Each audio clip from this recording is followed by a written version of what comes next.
Praise God, we are shielded by the blood of Jesus and we are healed. Amen. Praise God. So, si Jesus ang ating kalakasan. Pakisabi nga po yun, si Jesus ang ating kalakasan, si Jesus ang ating resistensya ng ating katawan. Amen. Praise the Lord. Siya po ang tunay na lumalaban sa bawat bacteria at germs na nasa atin. Amen. Sa bawat mga sakit na yan, naniniwala ako ng ating Panginoong Jesus, ang kanyang dugo na nasa atin, ang lumalaban at nagpapagaling sa atin. Amen! Praise God! So, pagpapatuloy po natin ang ating pag-aaral sa Book of Ruth at tayo po ay nasa pangalawang chapter na. Amen! So, tanong, ilang pong chapter ang Book of Ruth? 4. Amen! So, hopefully,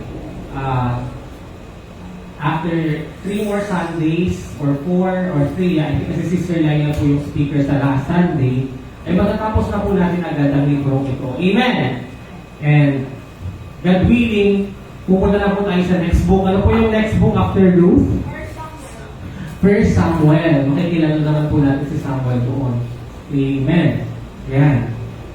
So, ito po ang ating scripture reading. Amen! Let us all stand at ating basahin po ang ating scripture na matatagpuan po sa Ruth chapter 2 verses 5 to 7. Let's read verse 5. Nang makita si Ruth, itinanong ni Boaz sa katiwala, sino ang babae iyon? Siya po ang Moabitang kasama ni Naomi nang umuwi rito mula sa Moab, sagot ng katiwala. Nakiusap po siyang makapamulot ng nalalaglag na mga ukay. Pinayagan ko naman, kaya maaga pa'y narito na siya. Natitigil lamang niya para magpahinga sandali. Amen. Let us pray. Yes, O Heavenly Father, muli maraming salamat po sa araw na to na kami po ay makakapag-aral at makakapakinig ng iyong salita. Lord, by the power of your Holy Spirit, ikaw na po, Panginoon, ang siyang magturo at magpaliwanag po sa amin ang kwentong ito. At now, Lord God, marami po kaming matutunan at itanim mo po sa puso namin ang bawat salita mo na mapupulot at aanihin namin sa kwentong ito. Ito po ang aming panalangin sa matamis na pangalan ni Jesus. Amen. Praise God. Ayan, so, pwede po kayo patayin po sa video dyan natin. Thank you po. Praise God. Ayan, so, amen. Pasensya na po, nag-disturb po ba kayo sa sound ng Jetmatic? Kasi ako medyo nag-disturb po ako at kapag dire-diretso po na ganyan po yung sound na maririnig ko, magmamigrate na po talaga ako. Amen. Amen. Praise God. Praise the Lord. Ayan. Kaya kasi po sometimes the sound can make us hilo. I mean, pwede tayo mahilo-hilo sa sound. Amen. Or even sa movement. Ayan. Praise God. So, ang title po ng message natin ay pinamagatang Ruth meets Boaz in the Grain Field. Ayan. So, may bago po tayong character na makikilala po sa kwentong ito. Sino po siya? Si Boaz. Kilala na po natin si Ruth. Amen? At ano pong ibig sabihin ng pangalan ni Ruth? Ay, agad. Ano pong ibig sabihin ng pangalan ni Ruth? Friendly, companion, kaibigan, or a faithful friend. Amen. Kaya nga po, may kakilala ba kayo na Ruth ang pangalan niya? Amen. Ruth, friendly po ba siya? Based sa pangalan niya, dapat friendly siya. Kasi yun po ang literal na ibig sabihin ng pangalan Ruth. Friendly, companion, or a faithful friend. Praise God. Hallelujah. Amen. May kakilala po kasi akong Ruth. Ayan. Hallelujah. Amen. So these are the questions after the story. Ayan, friend namin ni Venus kasi nanonood siya. Okay. And these are the questions after the story. And, ayan. May panonood po tayong video clip para magkaroon po tayo ng short recap kung ano po yung nangyari sa previous chapter. But before that, alam niyo po ba kung kaano-ano po ni Jesus Christ si Ruth? Kaano-ano po ni Jesus si Ruth? great-great-great-great-grandmother. Amen. Dahil magagaling po kay Ruth at kay Boaz si Jesus. Amen. So, ganun po ka-importante ang love story na ito. Dahil kung hindi na po ang love story na ito, hindi maipapanganak si Jesus. Amen?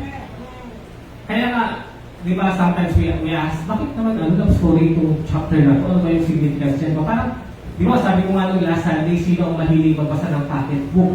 And, when I was again reading the entire chapter, sabi ko, no, kung hindi natin makikita kung paano nagkakilala, paano nag-encounter, or nagkasama o nagkatagpo ang dalawang taong ito, malamang hindi may papanganak ang ating tagapagligtas. Amen!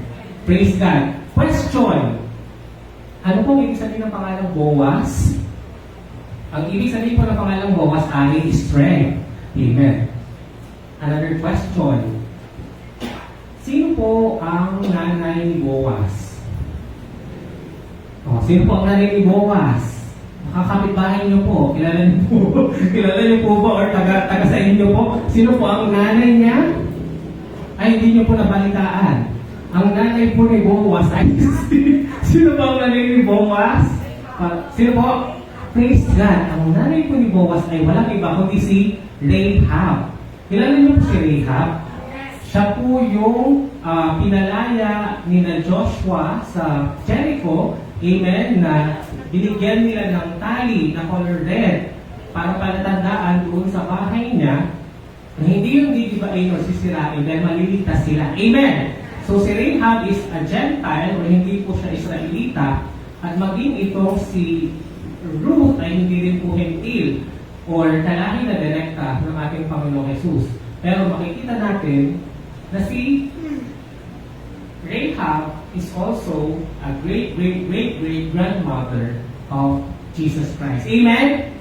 Nakita niyo po, di parang si Ruth pala, mother-in-law niya si Rahab. Amen? Kasi po, anak nga po ni Rahab, si Boaz. At si Boaz, mapapangasawa niya po si Ruth. Amen? Napakaganda po no na at least nagkakaroon tayo ng background about sa mga ancestors ni Jesus Christ. Amen? Hallelujah. Yan, napaka-importante po na malaman po natin ang mga kwentong ito. Dahil gaya po na sabi ko po, hindi po ito ilalagay sa Biblia ng ating Panginoong Jesus at ng Diyos kung hindi po ito mahalaga. Amen! So let's enjoy studying this book and let's watch this video clip. Please. Presents Ruth and Naomi. In the days when the judges ruled, there was a time when people starved to death. A man from Bethlehem of Judea, named Elimelech, went along with his family to live in the lands of Moab due to the hunger. His wife was called Naomi, and their two children, Mahlon and Chilion, went along with them. When they arrived in the land of Moab, they decided to stay and live there. After a while, Elimelech died, Naomi's husband, leaving her alone with her two children. Then their children married two Moabite women. Chilion married Orpah,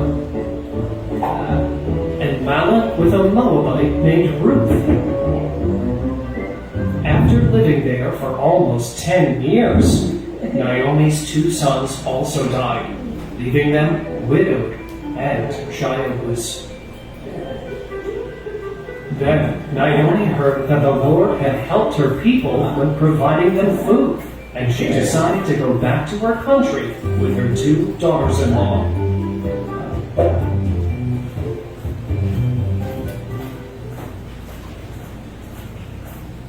And together they began the journey to the land of Judah. During the journey, Naomi said to her daughters-in-law, "Daughters, you don't have to come with me. It is better that they return to their mother's houses. I'll go back to my homeland. May the Lord bless you and grant you peace with a new husband." Then she kissed them. But they, crying, exclaimed, "No, we don't want that. Take us home with you." Go back home, lovely daughters, Naomi kept insisting. Why would you go with me?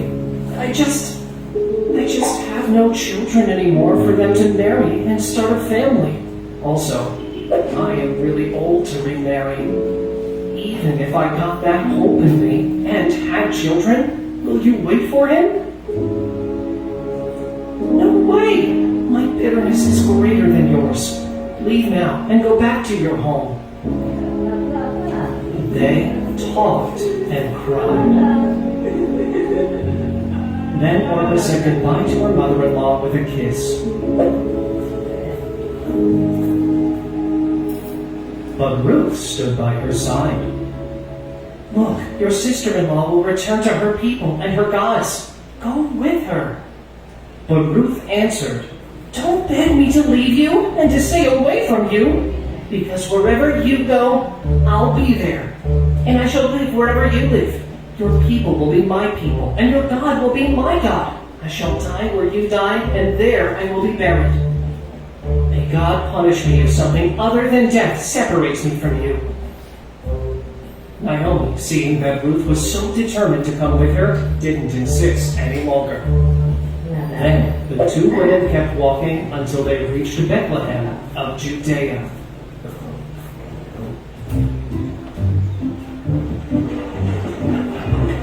When they got there, it was wheat and barley harvest season. When seeing them, everybody was mumbling things. Isn't that Naomi? The women of the town asked themselves. Don't call me Naomi anymore, she answered. Call me Mara, because I left this place full, but now my hands are empty. My heart is filled with bitterness, so call me Mara. Mara means bitter, like the waters that the Israelites found when leaving Egypt. The waters that were bitter and bad. Do you remember? No. The one that couldn't be drank even when we were thirsty, right? Okay, forget it.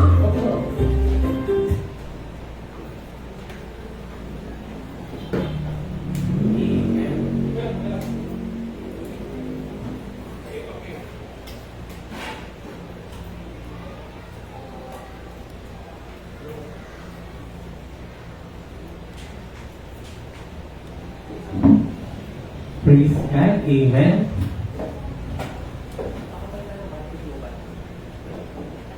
Pagpapatuloy po natin yung ating kwento. Amen. So yun po yung nangyari ng last chapter.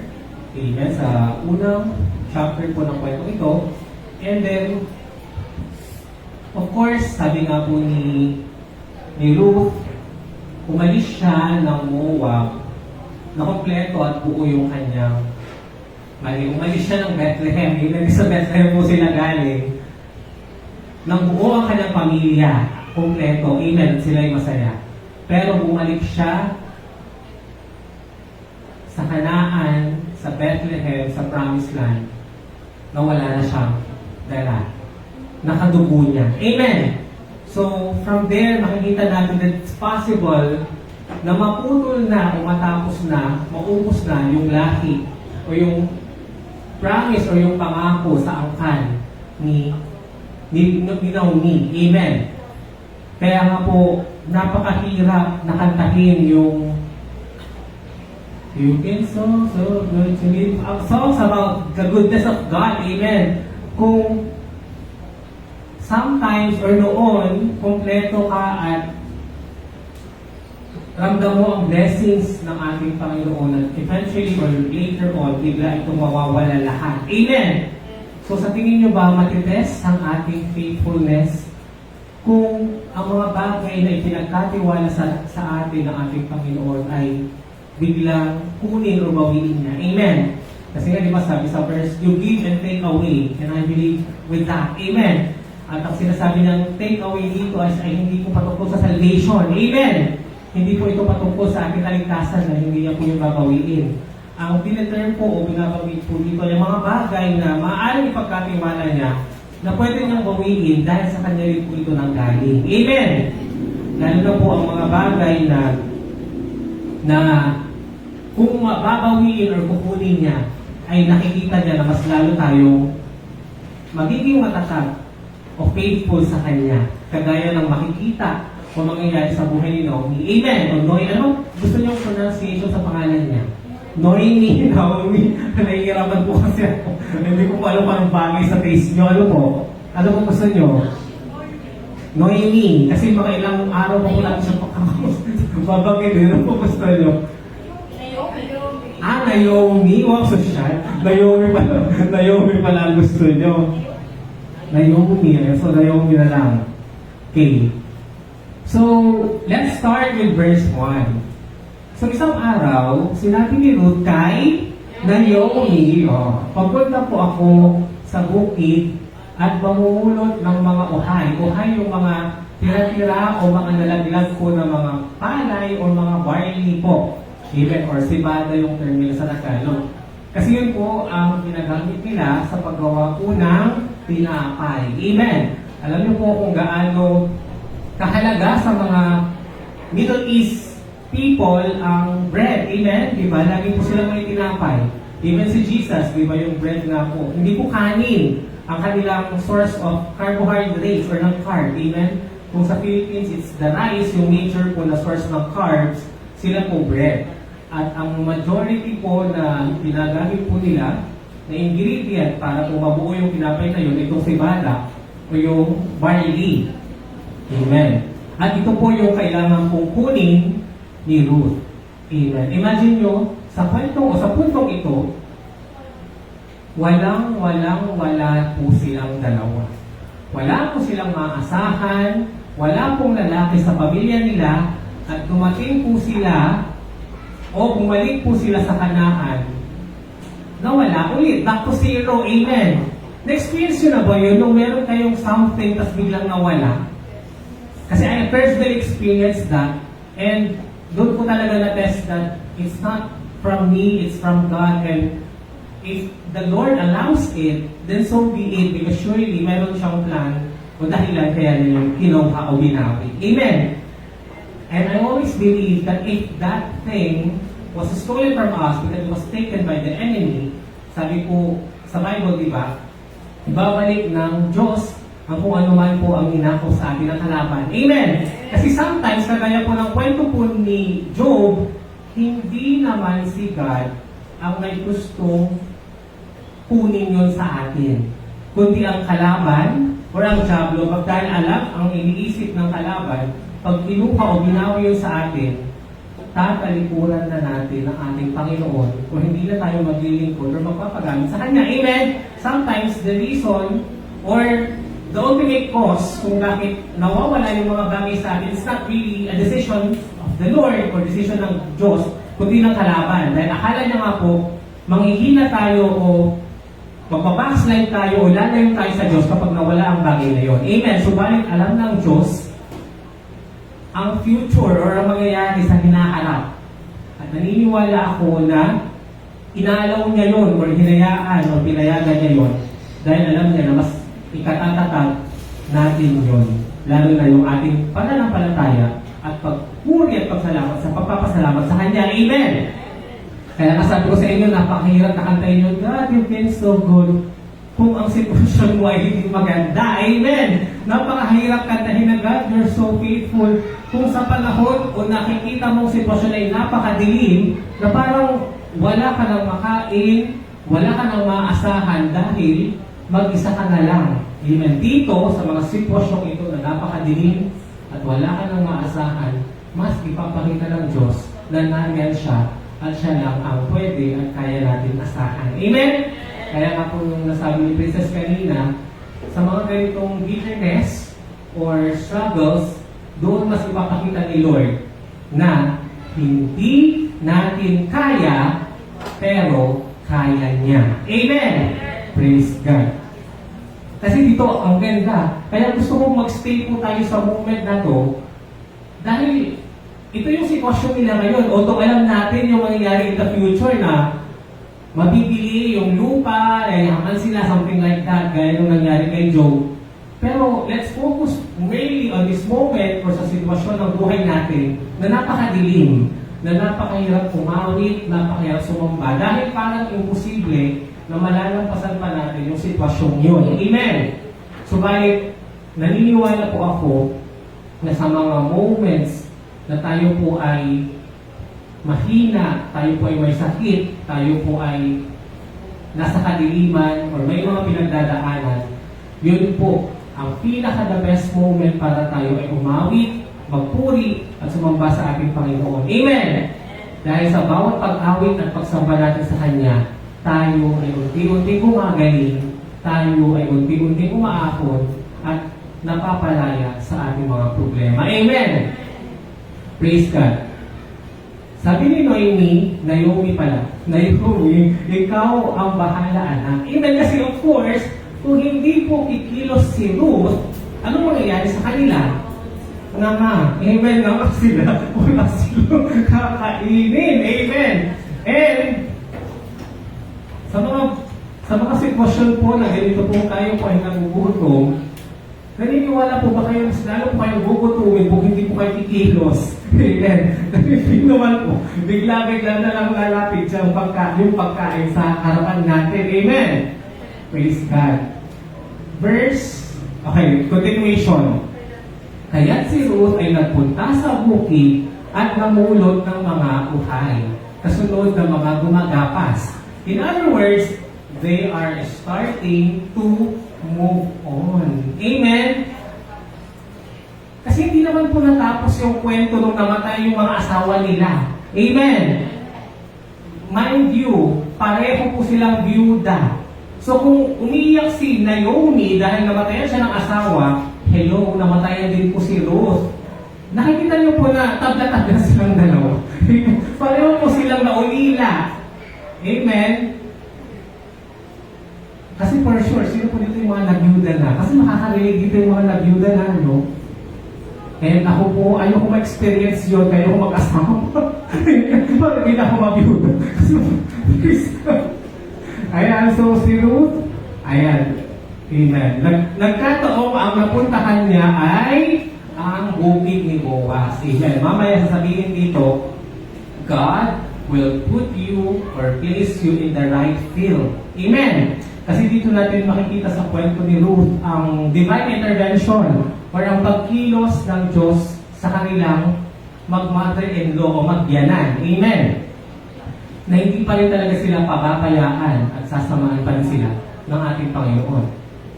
So, nagkataon, by chance, it so happened na ang napuntahan niya ay ang bukid ni Boaz. There could be so many other field na pwede niyang mapuntahan, na maaaring ma-rape siya, or alipinin siya, or saktan siya. But praise God, dahil sa rice field po ni Boaz siya napunta.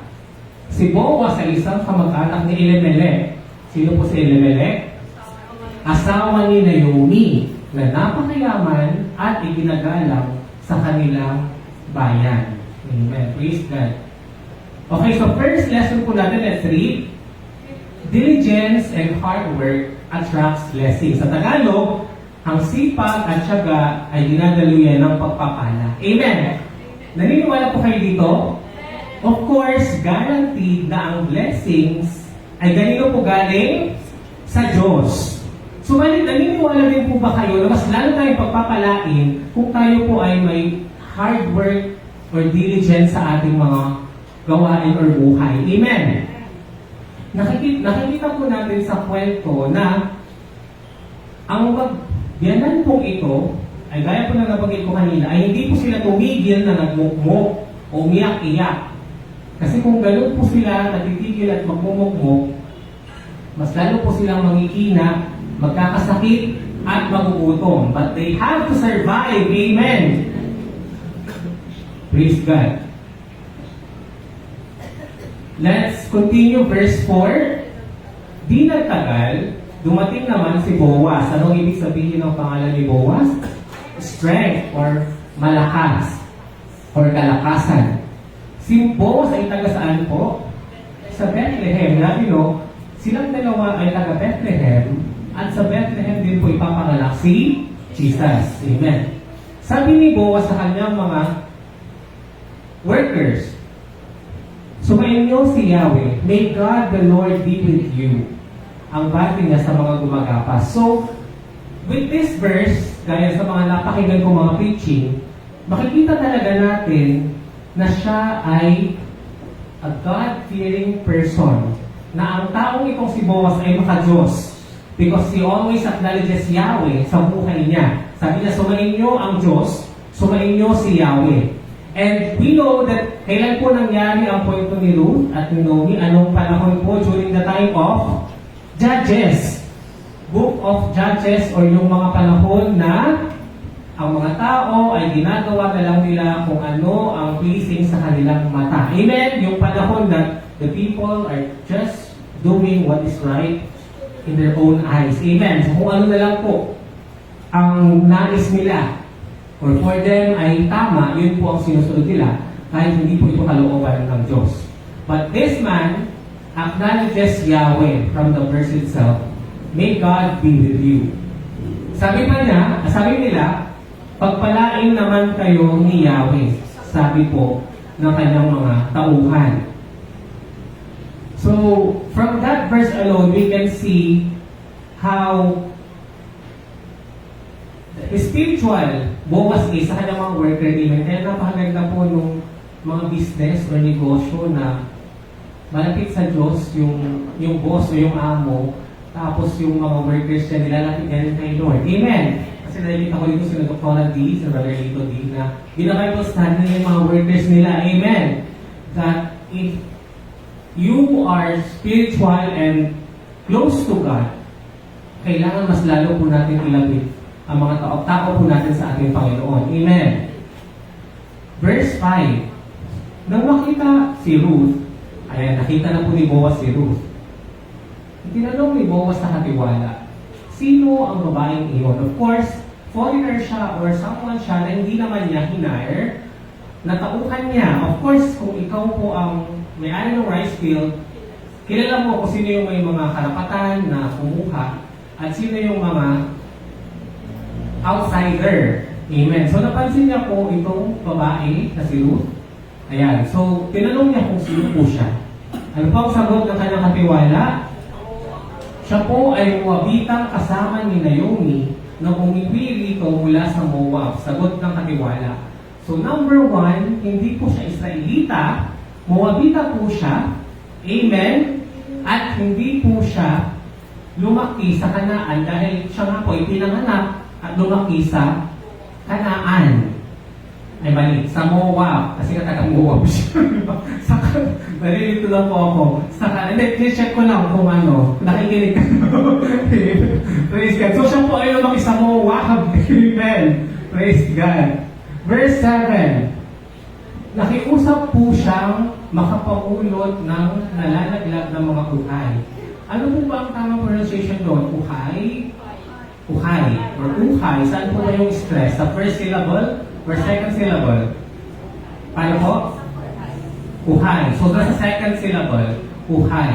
Kasi kapag nasa first syllable, uhay. Okay, so uhay.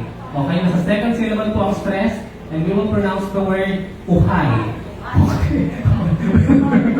Well, natutunan po kayo. Okay, ganun po yung ating sa speech. Okay, pinayagan ko naman. Kasi ganito po yan. Mayroon po, kung maalala niyo po yung sa ating Levitical law, na mayroon pong part doon na sinabi si God na i-allow natin or hayaan natin na yung mga tira-tira sa ating mga pananim ay ibigay po sa mga mahihirap. Amen. So doon pa lang nakikita po natin yung pagmamalasakit ng Diyos sa mga may hirap or alam niyang walang rice field or walang makakain. So, doon pa lang again, makikita natin na obedient talaga si Boaz kasi pinapalo niya yung law na yun na dapat magtitira sila sa mga widow, sa mga orphan, or sa mga less fortunate o yung mga walang kaya po. Ayan. Nakiusap po siya makapamulot ng nalalaglag ng mga uhay, okay, pinayagan ko naman. Kaya't maagang-maaga pa'y naririto na siya. Katitigil lamang niya para magpahinga. Sandali, grabe, no? Parang, imagine, itong si Naomi, hindi naman niya po obligasyon yung kanyang mother-in-law, pero still, she chose to be with her and serve her mother-in-law and get some food for them. Amen. Verse 8. Nilapitan ni Boaz si Ruth at kinausap, "Anak, huwag ka nang pupunta sa ibang bukid. Dito ka na lamang mamulot kasama ng aking mga manggagawang babae." So, pinagkatiwala na po si Ruth sa mga fellow female or woman po ng mga workers niya. Why? Because gaya po ng sabi ko sa inyo, marami po sa mga Israelita ng panahon na ito ang mapagsamantala. Nakita niyo po ang mga nangyari sa last part ng Book of Leviticus, Book of Judges, kagaya ng Levite, amen, na gusto silang kaasain ng mga Benjaminita, amen. Nakita niyo kanyang lalaki gusto nilang i-rape. So, foreigner po ito. So, it's a possibility na pag mapunta po siya sa isang lugar na hindi po siya taga doon, at hindi niya po kalahi, siya po ay pagsasamantala. Han. Amen. Verse 9. Tingnan mo kung saan sila gumagapas. So, you follow the fellow women na mga gumagapas. At sumunod ka sa kanila. Sinabi ko na sa mga tauhan ko na huwag kang gagambalahin. Of course, he knows he's a man at alam niya po ang mga sexual desires and lusts na kanyang mga kalalakihan, na kahit tauhan niya pa yan din sa possibility na yung mismong tauhan niya ang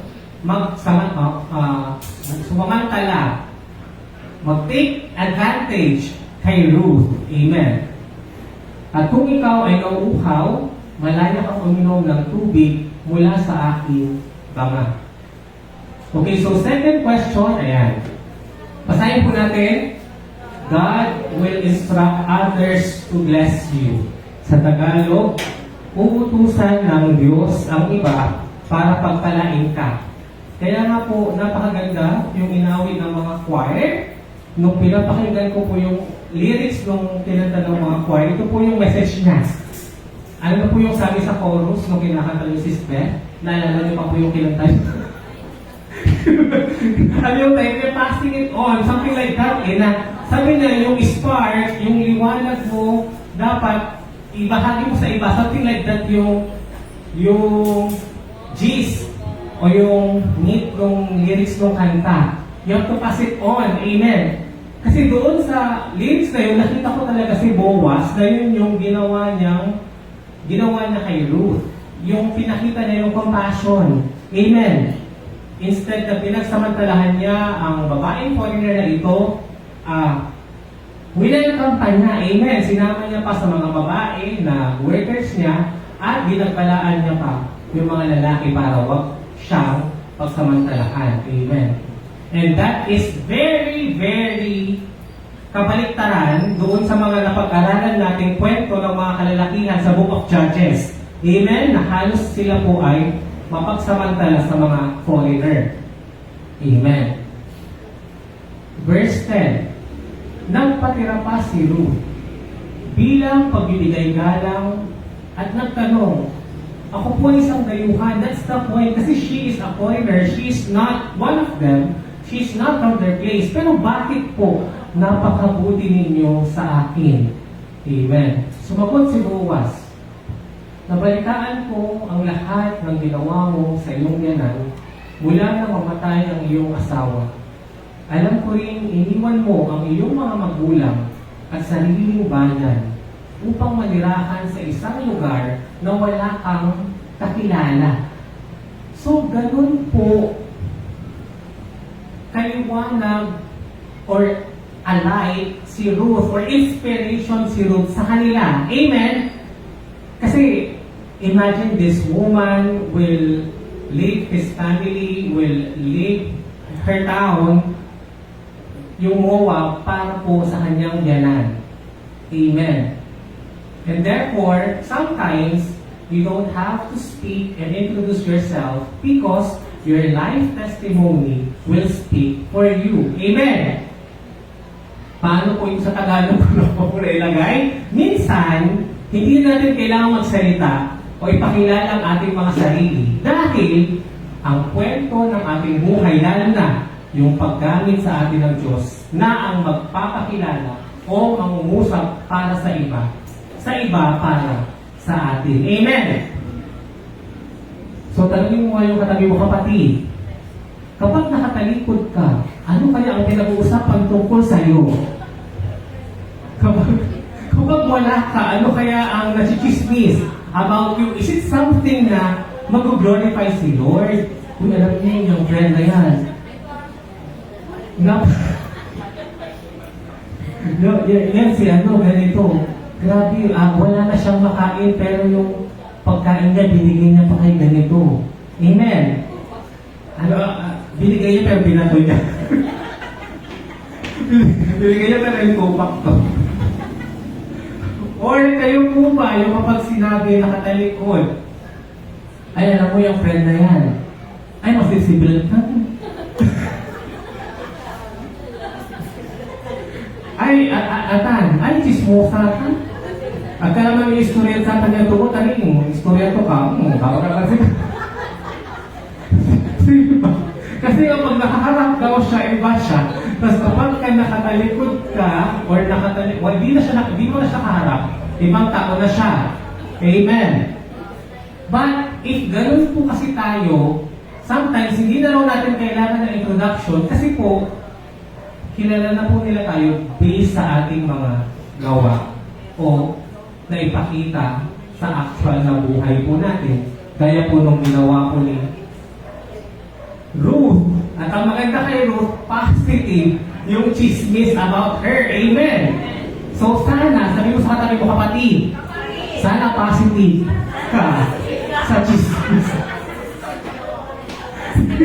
Hindi sa COVID or sa bayan sa labang. Kaya sana positive yung mga chismis patungkol sa iyo. Amen. Positive sa COVID. Ayan, kaya ito kamana. Ayan, let's continue. Verse 12. Ayan. Ang sabi pa po sa akin ni Boaz, pagpalain ka naman ni Yahweh dahil sa iyong ginawa. Amen. May the Lord bless you because of what have you done to other people. Kantipalaan ka naman ni Yahweh, ang Diyos ng Israel, sapagkat sa Kanya ka lumapit at nagpakukok. Amen. So sinasabi po ni Boaz, ang ipinunta mo sa Kanaan ay ang Diyos mismo at hindi si Naomi. Amen. At nakita natin nung last Sunday how the life of Naomi was also an inspiration sa buhay ni Ruth. Dahil sabi nga ni Ruth, your God will be my God. Where you go, I will go. Amen. Kung may mga kakilala po ba kayong mga tao na napakalapit sa ating Panginoon, how they worship the Lord, how they are very spiritual, na sila rin sa naging inspiration natin kasi gusto na rin natin maging spiritual, kagaya nila. Amen? Naka-encounter na po ba kayo na gano'n na, ay, si ganito, grabe yung intimacy niya with God, grabe siya magbasa ng Bible, grabe niya i-apply yung Bible sa buhay niya, grabe siya mag-quiet time. Gusto ko na rin maging gano'n. May kakilala kayong gano'n? Kayo po ba yun? Sana kayo po. Kasi kung may kakilala po kayong gano'n na na-inspire po kayo sa kanya, sana hindi na lang po naiwan sa kanya yung inspiration. Bagkus, kayo na po yung inspiration. Amen! Now, kayo po yung sabihin na, ay, dahil kay Sister Jean, dahil kay Sister Cristel, na-inspire talaga ako na maging mas malapit pa sa ating Panginoon. Amen! Praise God. Kasi makikita po kasi yan sa ating pagsasalita. Amen? Sa ating pagkilos, sa ating mga desisyon, at sa buhay. At nawa, alam ko po mahirap sumunod sa Diyos. Pero kung pagpipiliin tayo, kung susunod tayo o susukoy sa Diyos, we rather obey the Lord. Amen! Verse 13, sumagot si Ruth, salamat po. Pinalakas ninyo ang aking loob sa inyong sinabi. Amen. That's why napaka-powerful po ng mga words na lumalabas sa bibig natin. Amen. Dito, ginamit ni Lord ang bunganga o ang labi ni Boaz para mas magaganda yung maririnig niya na galing sa Diyos at ginamit niya lang si Boaz. Amen. Kasi po, down na po si Ruth at si Naomi. Tapos ang sasabihin mo pa sa kanya, mo, kaya natin may asawa. So, ganito, bakit ganito, bakit dito pupunta, hindi ka naman taga-Kanaan, bakit bigla kang dito, kukuha ng kuhay. Right? So, or sometimes, yung nagkamali na nga yung tao tapos something na mas sakit pa sa tenga yung marinig nila, mas lalo po silang malulubog. Amen! Kaya sabi po dito, pinalakas ninyo ang aking loob sa inyong sinabi. Question, sa mga lumalabas po ba sa inyong bibig, pinapalakas nyo ba ang loob ng mga nakakarinig? Amen. Bigla po kayo natahimik. Pinapalakas nyo pa po yung loob nila? Na-inspire po ba sila? Na-encourage po ba sila? Or mas lalo silang nadi-discourage? Amen? Ayan. Sabi pa niya, kahit ako isang hamak na lingkod, at sa katunayan hindi kabilang sa inyong mga manggagawa, naging mabuti kayo sa akin. Amen. Kaya, sabi nga, you'll never go wrong if you do good to others. Amen? Kahit na hindi yun ibalik or pagsamantalan ka, the mere fact na maganda yung ginawa mo sa kapwa mo, hindi ka natalo. Amen? Praise God. And therefore, fourth point, ayan, because a faithful heart attracts more favor. Amen. Sa Tagalog, ang pusong mapagpasalamat ay nagdadala ng mas maraming biyaya. Amen. Question, kayo po ba yung tao na puro kayo reklamo kapag pangit yung ulam? Kayo po ba yung laging reklamo kapag hindi nyo gusto yung nakikita nyo?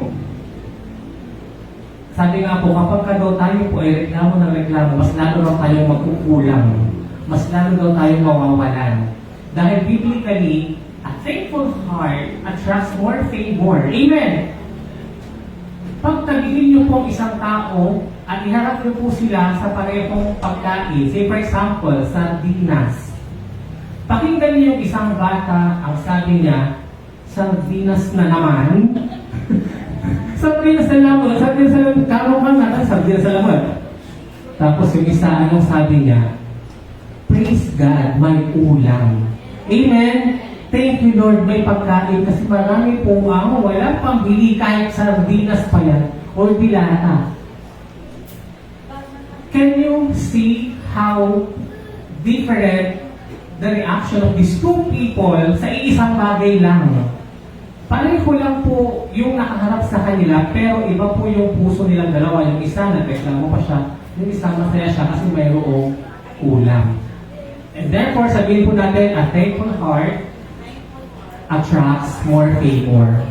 Kaya naniniwala po ba kayo na kapag kayo po ay mas grateful or mas nagpapasalamat, mas lalo po kayo pinagpapala. Amen? Naniniwala po ba kayo sa ganon? Amen. Dahil ang pusong magpasalamat ay mas nagdadala ng mas maraming biyaya. Amen. So, tanungin mo nga yung katabi mo kapatid. Ang puso mo ba ay mapagpasalamat? Ano po ang sabi niya? Hindi ko alam. Ang sabi niya. Siguro, or baka, probably yes, ang puso ko ay mapagpasalamat. Thank you, Lord. Verse 14. Kaya po, again, naalala kasi sa verse na yun, yung kanina. That's why, kung tayo po ay tutulong, let's not expect something in return. Amen? Kung tayo po ay tutulong, huwag po natin umigahin yung mga tinulungan natin na kailangan nila bumawi. Amen? Dahil hindi po yung grateful heart. Ang grateful heart, ginagawa mo yun, meron man o walang kapalit. Amen?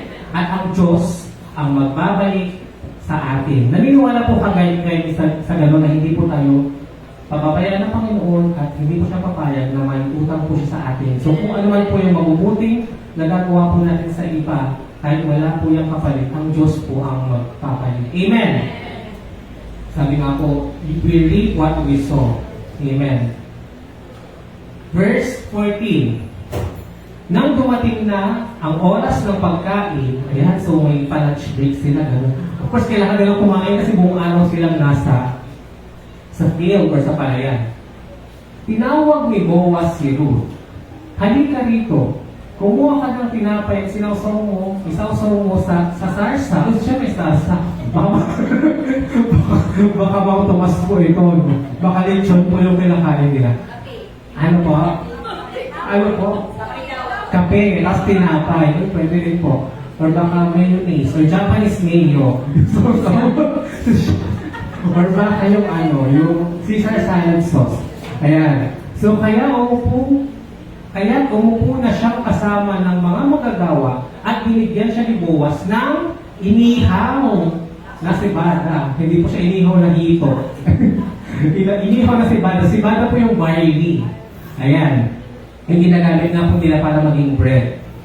So, sa tingin nyo, hindi ka po matutuwa kung isa ka pong foreigner, tapos iimbitahan ka pa doon sa pagsasalo-salo o pagkakain o sa kainan ng mga legal na dapat may karapatan na magtrabaho o mag-ani sa palayang ito. Amen. What will you feel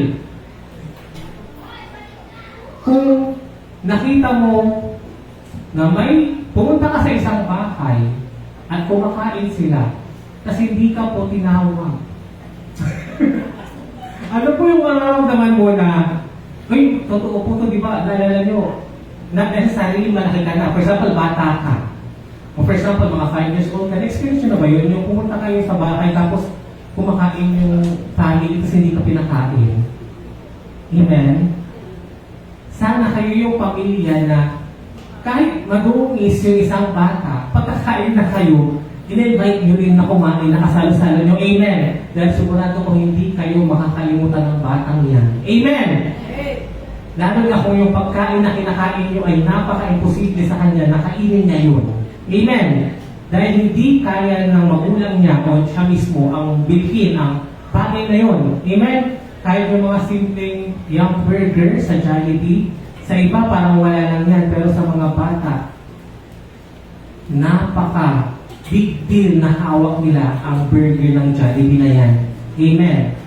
So, hindi po ito sponsor. Sana naman baka Jollibee. Baka may sponsoran po tayo ng Jollibee. Ayan. Pero totoo, di ba? Lahat po tayo, I think, ewan ko sino po dito ang dumaan sa hirap. Sino po dito yung nagbata siya, meron po siyang gustong kainin, pero hindi afford ng magulang niya. Amen. We experience that. Amen. And we also will never forget those people na inalaw nila na may patikim or may pa-experience sa atin yung mga bagay na ito, kagaya ng ginawa ni Boaz kay Ruth. Amen. Tignan niyo po yung smell niya, oh. Bakit?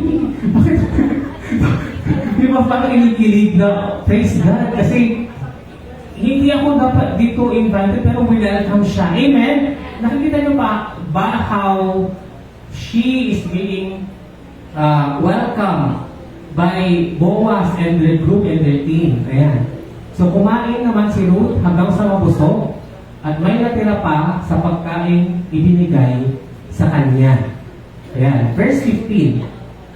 Nang ipagpatuloy niya ang pamumulot, pinagbilinan ni Boaz ang mga manggagawa. Sabi niya, hayaan niyo siyang mamulot kahit sa tabi ng mga binigkis na uhay. Huwag niyo siyang babawalan. Maglaglag kayo ng mga uhay mula sa binigkis para may mapulot siya. So imagine, sasadyain nila na maglaglag ng mga palay o mga sibada o uhay para hindi na siya mahirapang kumuha dahil may intentionally nilaglag po sila na mapupulot niya. Amen. Verse 17, si Ruth ay namulot hanggang gabi at pagkatapos ay giniig niya ang kanyang mga napulot. Halos 5 salop na sibada ang nakuha niya. Umuwi si Ruth at ipinakita sa kanyang biyanan, sino yung biyanan niya? Si Naomi, ang mga naipon niyang sibada. At ibinigay pa niya sa matanda ang lumabis niyang pagkain. Amen? So imagine yung pinake out niya. Ibibigay niya pala para doon sa mother-in-law niya. Amen? So sino po dito yung mga gano'n na pag may kainan ay nagsasharot? Amen? Praise God kasi alam naman ni Lord yung intention nyo na meron kayong gustong pag-abutan nun. Amen? Praise God. Sharon. Sino po yung mga Sharon dito? Amen. Verse 19, 18, nagtanong si Naomi, saan bukid ka ba nahulog ngayon? Pagpalain nawa ng Diyos ang taong magandang loob sa iyo.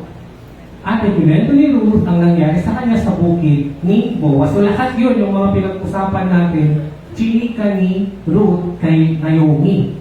Kaya sinabi ni Naomi, pagpalain nawa siya ni Yahweh na hindi nakakalimot sa kanyang pangako sa mga buhay at sa mga patay. Idinultong pa niya, malapit natin kamag-anak ang taong iyon, isa sa mga may tungkuling mga laga sa naiwan ng mga yumao. So, si Boaz po is also a single man, amen, at hindi pa po siya kinakasal, amen. Verse 5, sabi po dito, blessings are meant to be shared. Ang pagpapala ay dapat ipamahagi sa iba. Amen. Kagaya po ng ginawa po ni Boaz. At ginawa ni Ruth kay Naomi. Nagpatuloy ng pagsasalaysay si Ruth. Sinabi pa niyang, magpatuloy akong mamulot sa kanyang bukid hanggang sa matapos ang anihan niya. Sumagot si Naomi, oo nga anak, baka mapahamak ka lamang kung sa ibang bukid ka pupunta. Mabuti nga manatili kang kasama ng kanyang mga magagawang babae. So, Naomi is also aware how dangerous it would be for Ruth kapag sa ibang field pa po siya kukuha ng kanilang mga sibada o uhay. Amen. And last point, number 6, basahin po natin. God will place you in the right field. Amen. Naniniwala po ba kayo na dadalhin kayo ng Diyos sa tamang lugar? Amen. Gaya po ng ginawa niyang pagdala sa kay Ruth sa palayan po ni Boaz. And sometimes, hindi po aksidente na doon po tayo napunta. Dahil ang Diyos po ang may kagustuhan na mapunta po tayo doon upang may ipaabot sa atin ang kanyang mga pagpapala. Amen! So, sabihin mo sa katabi mo, God will place you in the right field. Amen. Ayan. Verse 23. Ganon nga ang nangyari. Namulot si Ruth kasama ng mga gumagapas sa bukid ni Boaz hanggang sa maaning lahat ang trigo at ang sibada. At namuhay siya sa piling ng kanyang yanan. So yun po ang naging buhay po ni Ruth, naging worker po siya. And let's read the last point. Sometimes, what seems like a coincidence is actually a divine intervention or a divine direction. Amen! Sa Tagalog, ang tila pagkakataon lamang ay gabay pala ng Diyos. Amen! Naniniwala po ba kayo na may mga bagay na nangyayari po sa atin na hindi po aksidente, subalit inalaw po ito ng Diyos dahil mayroon po siyang plano, kaya po nangyari ang bagay na yun. Amen! Hindi ko po alam kung ano po yung mga coincidence or mga divine intervention na ginagawa po sa inyo ng Diyos, pero surely kayo po mismo mararamdaman nyo na at masasabi ninyo na, kaya pala nangyari yun. Kasi may gagawin pala si Lord. Amen! Surely kayo po mismo yung makapagsabi na, kaya pala ako napunta doon, kaya pala ako napunta dito.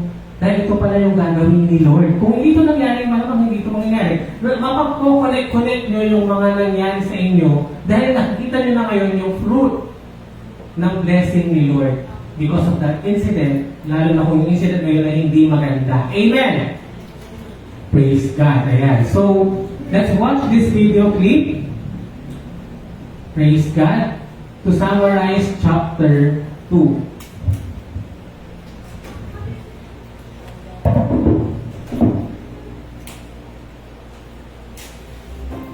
Ruth asked Naomi to let her go to the countryside to pick up what the workers dropped from the harvest. Naomi said yes. Ruth left and began to gather ears in the countryside behind the workers.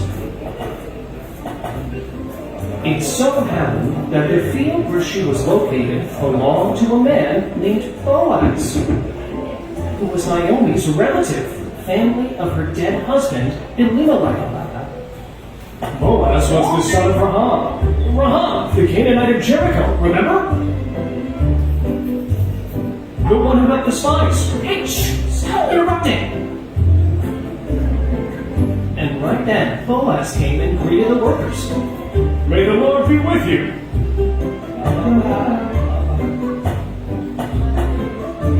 Whose is that young woman? He asked.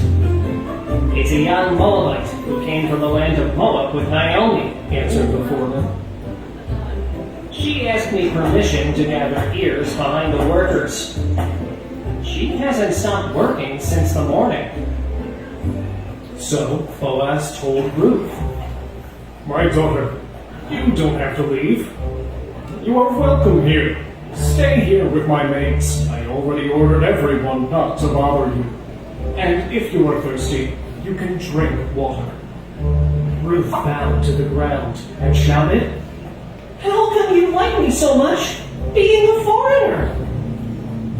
They have already told me everything you have done for your mother-in-law Naomi since your husband died, how you left your parents, and how you left your town to come here. May Jehovah reward you for what you have done. Then he invited her to eat. So she did, until she was not hungry anymore, and she kept a piece for her mother-in-law Naomi. She kept working until evening. Boaz told his servants to be kind with her and let more ears fall for her to pick them up. When Ruth returned to her mother-in-law and she saw everything she had, she asked her, Where did you get all that from? Blessed be the man who noticed you. So Ruth told her everything about that man she had been working with and how kind he had been with her. May the Lord bless him, Naomi said. The Lord has not stopped showing his faithful love towards us.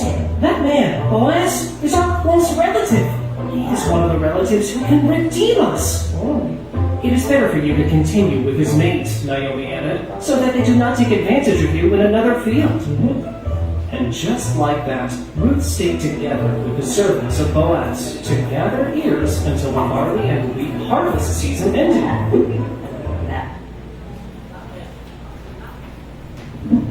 Praise God. Amen. And for our last question, where, summarize po muna natin ang ating mga natutunan sa kwento. Let's read. Number 1, diligence and hard work attracts blessings. Sa Tagalog, ang sipag at tiyaga ay dinadaluyan ng pagpapala. Second, God will instruct others to bless you. Utusan ng Diyos ang iba para pagpalain ka. Third, sometimes you'll have to speak and introduce yourself because your life testimony will speak for you. Amen.